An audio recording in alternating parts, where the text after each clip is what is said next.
querelles d'ego et des susceptibilités médiatiques souvent indécentes, il est une vérité qu'aucune polémique ne saurait effacer. Le destin du Sahel se joue aujourd'hui entre nos mains.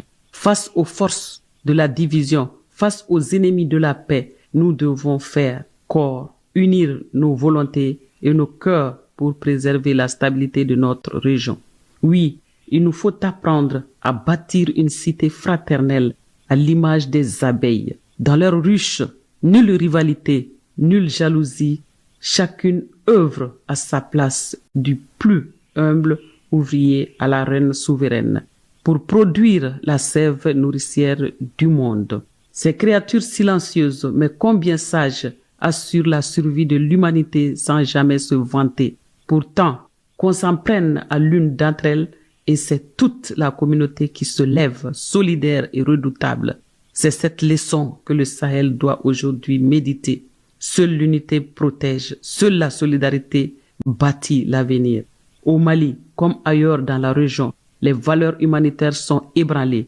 Des fils et des filles, égarés par des marchands d'illusions, se laissent entraîner dans les ténèbres de doctrines insensées. Aveuglés par des discours mensongers, ils se métamorphosent en fauves humaines, détruisant vies et biens sans l'ombre d'un discernement.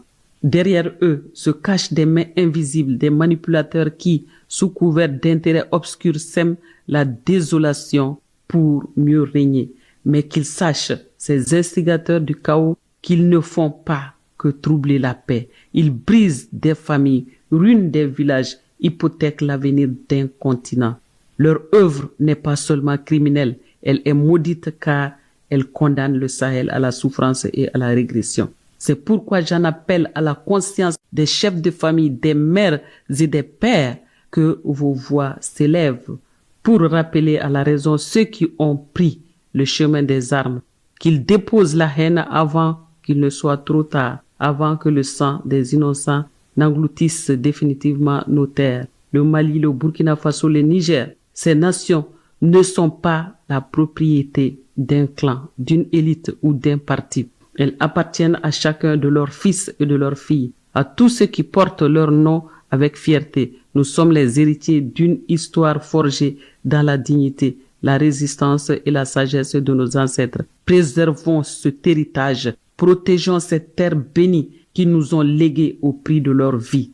Les frontières qui nous séparent ne sont pas des lignes imaginaires tracées par l'histoire coloniale. Brisons ces barrières artificielles et bâtissons ensemble un Sahel réconcilié, fort et prospère. Un Sahel de gloire, uni comme une ruche où chaque citoyen à sa place travaille à nourrir la paix, la justice et la dignité humaine.